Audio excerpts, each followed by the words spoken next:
Now, as many businesses start to bring employees back to the workplace, customers starting to go back to stores, the return to normal life is happening. But how has that changed maybe the medical profession?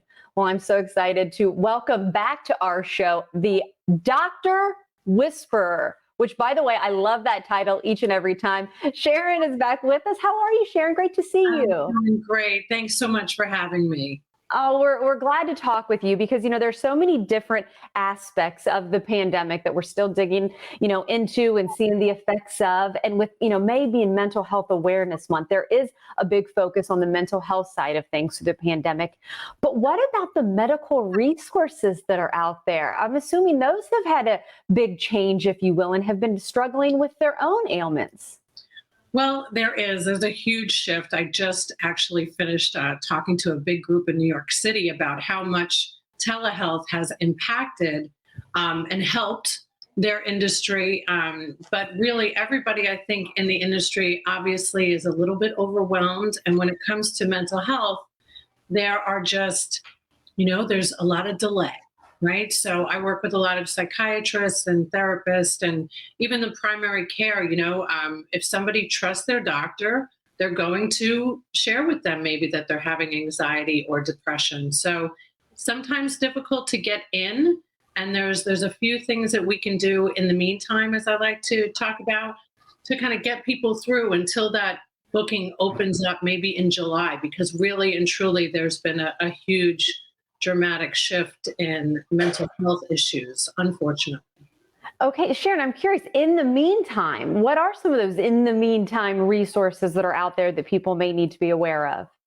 Well, I always go, because we're here in Tampa Bay, I love nothing more than talking about Clara Reynolds and the Tampa Bay Crisis Center. I was just at their breakfast recently. They have an abundance of resources right there. If somebody just dials 211, they can reach out. And if they have programs for veterans, they have programs for everybody.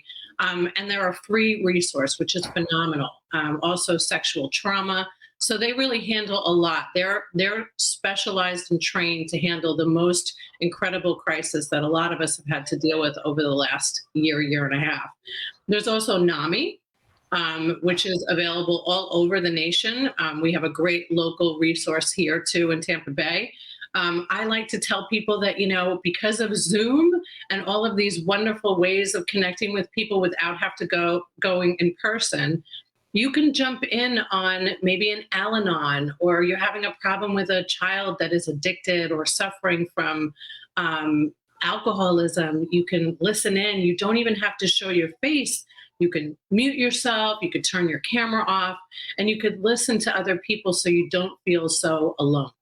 Hey, Yeah. we've got, about a minute and a half left here. So I want to make sure and get this in. There are two things. Of course, you were just talking about that one thing that you can do.